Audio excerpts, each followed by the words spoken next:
네, 경제 소식을 빠르고 친절하게 전해드립니다. 오늘 굿모닝 경제는 권혁준 경제평론가와 함께하겠습니다. 어서 오세요. 어서 오십시오. 네, 안녕하십니까. 자, 먼저 해외 증시 상황부터 좀 살펴보겠습니다. 뉴욕 증시가 FOMC 정례 회의 앞두고 하락 마감을 했어요. 나스닥이 좀 많이 빠진 것 같습니다. 네, 맞습니다. 이제 네. FOMC 회의 앞두고 약간 경계 심리가 좀 강화됐다. 그래서 신중론이 좀 나왔다고 보시면 되겠습니다. 실제 어제 이제는 뉴욕 3대 증시를 본다 그러면 다우지수가 한 0.77% 하락했고요. 뭐 S&P 500 지수 같은 경우에도 1.3%, 나스닥이 아까 말씀하신 것처럼 2% 가까이, 그래서 1.96% 이제 각각 하락한 부분이 있었습니다. 그런 거 본다 그러면 아무래도 이제 경계 심리가 좀 강화됐다고 볼 수가 되겠는데, 특히 이제 기술주 중심으로 이제 조정 압력이 좀 컸다라고 보시면 되겠습니다. 그럴 수밖에 없는 게 사실 이번 연도 들어와서 전문가의 예상을 깨고 주가가 많이 올랐습니다. 사실 시장에서는 상저하고 이렇게 예상했었거든요. 그러니까 상반기에는 좀 낮고 하반기에는 뭐 주가가 다시 한번 탄력적으로 오를 것이다라고 봤었는데 1월 달 들어와서 오히려 그 예상을 깨고 올랐습니다. 네. 뭐 예를 들어서 올해부터 들어와서 27일까지 봤을 때에 다우지수가 2.5% 올랐고요. 그다음에 S&P 500 지수가 6%, 나스닥이 무려 11%나 올해 들어서 올랐거든요. 그러니까 전문가의 예상을 다 깬 거죠. 그럴 수밖에 없는 게 실제 이제 금리의 영향 때문에 그렇다. 특히 이제 물가의 영향인데 생각을 깨고 의외로 물가 상승률이 좀 둔화된 부분이 있었습니다. 그것도 빠르게 둔화된 부분이 있거든요. 그러다 보니까 시장에서는 생각이 나왔던 게 그러면은 금리 동결이 좀 빠르게 나올 수도 있다. 이런 얘기가 나왔고, 뭐 시장 일각에서는 뭐 3월에도 동결 얘기가 나올 수 있다라고 보고 있고요. 그렇게 되면 자연스럽게 그 언제 금리 인하가 나올 것이냐. 봤을 때 하반기, 이번 연도 하반기에도 나올 수 있다라는 채권 시장의 목소리가 나오면서 그러면은 이제는 주가가 오히려 이제 더 오르게 되는 모습 보였거든요. 근데 그만큼 올랐잖아요. 그러다 보니까 FOMC 회의 앞두고 그만큼 또 빠지게 됩니다. 그래서 이제 조정 압력을 좀 받았다라고 보시면 돼서 이제 3대 증시가 좀 하락했다라고 이제 보시면 되겠고, 이번 주에 또 보셔야 될 거는 이제 빅테크 기업들이 이제는 실적 발표를 앞두고 있습니다. 특히 네. S&P 500 지수의 한 20% 되는 주가들이 이제는 실적 발표를 앞두고 있는데, 대표적인 뭐 테슬라라든지 아니면은 뭐 알파벳, 아마존, 페이스북 이런 기업들입니다. 이런 기업들이 아무래도 이제는 실적 발표를 앞두고 있기 때문에 이번 주 들어와서는 이런 부분들이 아마 주요 변수로 작용하지 않을까 이렇게 보고 있습니다. 그래서 FOMC 회의 끝난 다음에 주가의 향배는 역시나 이제 매파적인 발언이 어느 정도 나올 것인가, 그다음에 기업의 실적에 따라서 앞으로의 이제 주가의 어떤 방향성이 결정될 것으로 이제 보고 있습니다. 네. 자, 그리고 내일부터 이제 서울 택시 요금이 오르게 됩니다. 자, 4월부터 그리고 버스와 지하철 요금도 올라서 이제 부담이 커질 것으로 보이는데, 오세훈 서울시장이 요금 인상폭을 좀 조정할 수 있다 이런 가능성을 내비쳤어요. 근데 이게 전제 조건이 있지 않았나요? 그렇죠. 전제 조건이 있었죠. 정부가 도와주면 조정을 좀 요금을 실제로 인상하는 거에서 조정을 하겠다 이렇게 네. 얘기를 했는데, 일단 지금 뭐 대중교통 요금 굉장히 많이 이제 오를 것으로 지금 보고 있습니다. 저도 뭐 대중교통을 워낙 많이 이용하다 보니까 저한테도 사실 좋진 않죠. 네. 뭐 지금 같은 경우에는 본다 그러면 일단 택시비 먼저 좀 보겠습니다. 현행 같은 경우에는 이제 기본 거리가 이제는 2km 돼 있고 기본 요금이 3,800원 이렇게 되어 있죠. 그다음에 단위당 요금도요 132m당 그다음에 31초당 100원씩 오르도록 되어 있는데, 이게 이제는 다음 달부터입니다. 이제 바로 이제 오르게 되는데, 조정안 본다 그러면 기본 거리가 1.6km 좀 줄어들죠. 네. 근데 기본 요금은 더 커집니다. 4,800원. 그다음에 131 메타당, 그다음에 30초당 또 100원 되기 때문에 그것도 좀 줄었어요. 그래서 사실 이제 택시를 많이 이용하시는 분들 입장에서는 아무래도 이제 대중교통 요금에 대한 부담이 좀 될 수밖에 없다라고 보시면 되겠고, 심야 할증 요금도 사실 이것도 바뀌었습니다. 그러니까 네. 할증 요금이 기존 같은 경우에는 이미 12월부터 이제 적용되고 있는데 밤 12시부터였죠. 자정부터였는데 밤 10시로 이제 당겨졌고요. 특히 이제는 밤 11시부터 새벽 2시까지 할증률이 20에서 40% 올라갔기 때문에 뭐 새벽에 택시 타시는 분들도 사실 좀 부담스러울 수밖에 없다.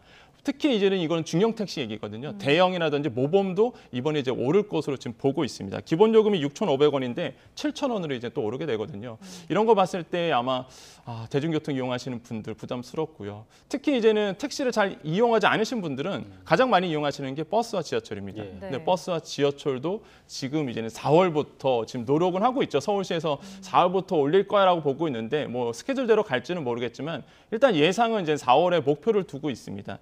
그럴 수밖에 없는 게 예전부터 항상 말씀드렸지만 무임승차 때문에 그렇거든요. 특히 이제는 65세 이상 분들의 무임승차, 뭐 정확히 얘기하면 무임수송이라고 이제 표현할 수 있겠는데 이게 사실 이제 정부가 어느 정도 국세로 좀 어느 정도 지원해 줄 거라고 이제 보고 있었는데 그게 이제는 국회에선 통과가 됐는데 기재부에서 반대를 했습니다. 그래서 그러다 보니까 서울시 입장에서는 이대로 가면은 우리는 이제는 적자가 너무 심해져서 운행을 못 한다. 그래서 그렇게 얘기가 나왔었고 만약에 정부가 이런 것을 보조해 준다라고 한다 그러면 이제 오세훈 시장이 그래서 얘기한 거죠. 그러면은 요금 폭 지금 보면 시장에서 한 300원에서 400원 정도 올릴 거라고 보고 있거든요. 그러니까 예상을 깼죠. 원래 한 200원에서 300원 정도 생각하고 있었는데 이게 400원까지 오를 수 있다.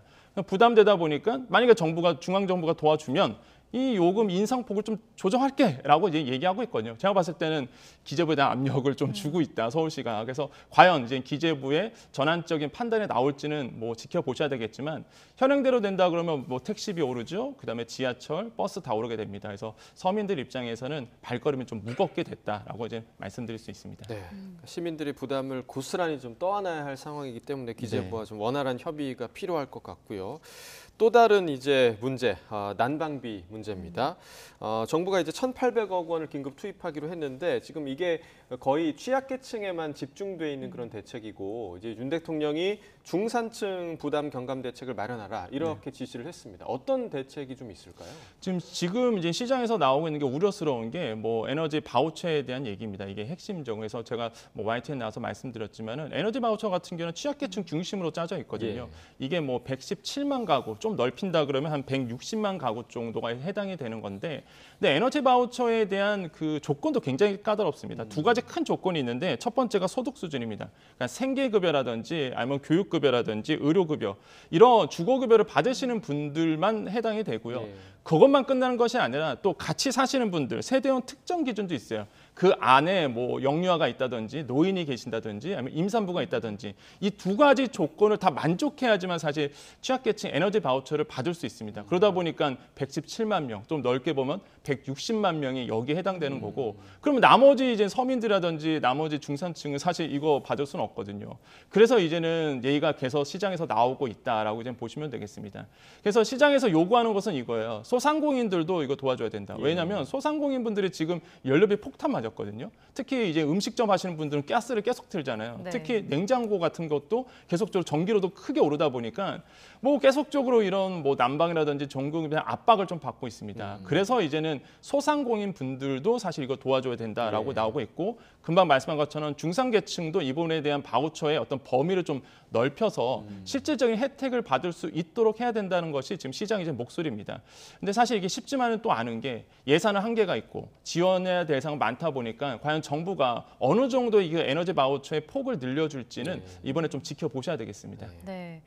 이렇게 지금 난방비 폭탄에 또 안 좋은 소식이 하나 더 있는 게 가스공사 미수금이 지금 9조 원으로 불어나 있잖아요. 네네. 근데 이게 해결하려면 가스요금을 앞으로 뭐 3배 정도 더 올려야 한다고 하더라고요. 네. 2분기에 또 오르게 되는 건가요? 그렇죠. 지금 상황으로 본다 그러면 2분기, 왜냐면 1분기는 동결을 했거든요. 그러면은 2분기 오를 가능성이 굉장히 커지는 건데, 근데 여기서 이제 좀 보셔야 되는 게 미수금이라는 개념입니다. 그러니까 가스공사가 자꾸 이제 언론에 표현했을 때 미수금이 9조 원이다 이런 표현을 많이 쓰거든요. 네. 그러니까 미수금이라는 개념이 이제 가스공사는요, 사실 이제 손실이잖아요.